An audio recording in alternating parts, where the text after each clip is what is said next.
Supporters of free and fair elections would like to thank Mo Abdallah yesterday for speaking up for our cause at the Hillsborough December 2014 delegation.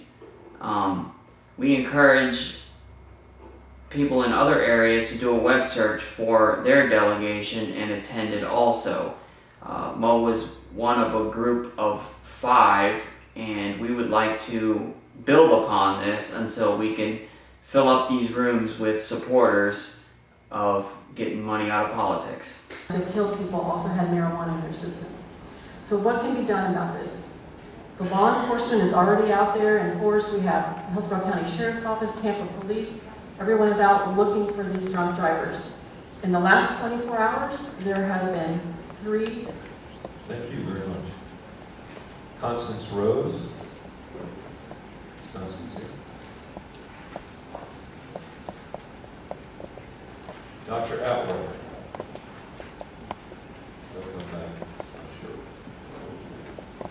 And by the way, if any folks show up, there need to. Alright, so good afternoon. I'm here today for a delegation because I'm deeply concerned about the corrupting influence that money is having in the political system.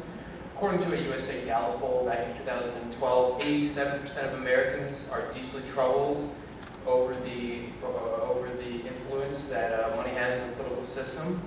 Back in 2010, with the Citizens versus FEC United ruling, it allowed the floodgates of corruption by allowing corporations and unions to spend unlimited money on ads and other political tools calling for the election or defeat of individual candidates. From a study by the nonpartisan government watchdog group, Sunlight Foundation, they show that the top 200 politically active corporations spent over $6 billion on campaign financing and lobbying from 2007 to 2012. In return, they received $4 trillion in government contracts and allowances. The math for that is for every dollar they spent on lobbying, they got $760 in return. And as you know, for a solution for this issue, we cannot really look to Congress, especially with all the gridlock. We must look to the states through an Article 5 convention, which was granted to us by our founding fathers. And as of today, there have actually been 3 states that have passed a similar resolution that has been passed out to you, those being California, Illinois, and Vermont. And we've got it in front of 9 other legislators across the country.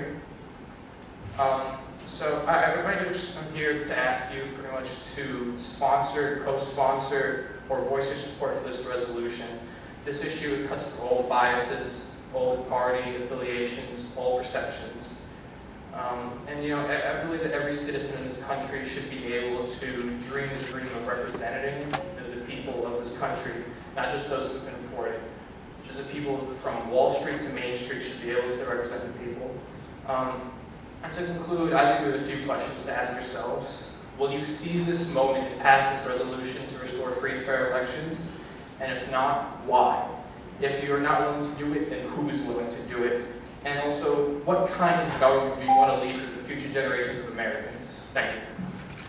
Thank you, sir.